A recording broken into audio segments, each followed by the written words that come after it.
Okay, so welcome back. So in this video, I'm going to show you how to hit a proper stinger into the wind. So this is a perfect day to do it. It is pretty windy out on this driving range. So one thing that every golfer is going to have to experience is playing in high winds. And when you play in high winds, you cannot hit regular shots. Especially, just a stock swing, it's going to spin too much, it's going to fly too high. Ball's not going to go anywhere, and with as unpredictable as wind is, ball could blow anywhere. Doesn't matter if you're hitting straight into it. If you hit a ball that's got some slight cut spin on it, well, your cut just turned into a fade, and now it's exaggerated by 20 yards. Same with hook spin. If you hit one that has just a little bit of draw bias and it's not quite fully crisp, it's exaggerated more left. So there's a couple tips to know before you go in and hit a low shot into the wind. First thing is always in the setup. So for me, my stock setup with a 6-iron, which is what's in my hand, is right about here. If I want to knock one down low, I'm moving it to middle to slightly back of my stance. And what I'll do is I'll lean into it. Create some lean. That's going to help the contact, be a little bit crispier, and it's going to shoot the ball out a little bit lower. Now, as far as the actual swing mechanics, I'm not changing a whole lot. The only thing that's really going to change is the length of the follow-through. I'm not giving it a full follow-through.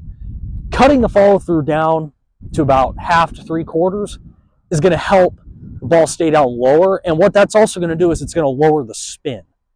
If you have a shot in the wind where there's high spin, then whatever direction the wind's blowing, it's going to exaggerate it even more. So the lower the spin, the better.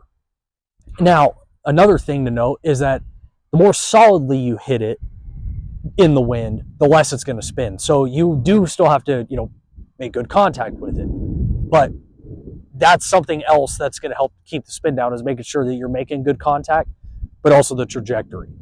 So in the next clip, I'm going to show you how that's done. Okay, so now that you've seen how I set up for the stinger from the long view, I'm going to show you from this side the actual swing. Now, before I do that, one good mental note to make is that if you're playing in winds that are 20 miles an hour, wherever the ball is flying, when it's in the air, it's actually higher speeds up where the ball is. So if you have a 20 mile an hour wind down here, add about 10 to it approximately. So play it where the ball is flying as a 30 mile an hour wind. That's something I learned a few years ago, and it's something I still use to this day, and it really helps. So I have a 6-iron in my hand, and all I want to do is hit something low spinning and low flying. I know it's not going to fly nearly as far, but it's going to fly very straight, and it's not going to spin a whole lot, so it's not going to go crazy one way or another in terms of going right or left. So I'll get in here, ball middle to back of my stance. I'll lean into it a little bit.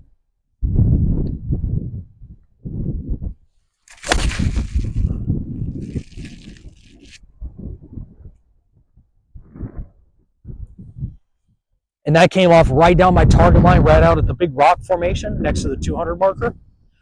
I know that hitting into the wind, especially a low flying shot, it's not going to fly nearly 200 yards. I may try to hit that shot 170, 175, whereas typically, at least on this course, that is in between a 7 and an 8-iron for me. But if I'm playing a course at sea level, because I'm up here in the mountains, so the ball's not, the ball's going to fly further because the air is thinner. If I'm playing a course at sea level and I have that distance, I'm going to hit that club and I'm going to hit that shot. And I trust it enough that, for one, I can hit it solidly, but it's going to fly low enough to where it's not going to balloon into the wind like you see. Some shots do. You think you hit it good, and then it does this thing up into the wind. And I know that I hit it straight enough with a low spin rate that it's not going to go crazy right or crazy left. So the next time that it's windy in your area, go out to the range and try hitting those low, stinging punch shots. And you could do that with every club in the bag. Obviously, hitting a stinger gap wedge is a little bit harder because it's still going to fly high, but you will notice differences in how they fly. So, thank you for watching, and I'll see you in the next one.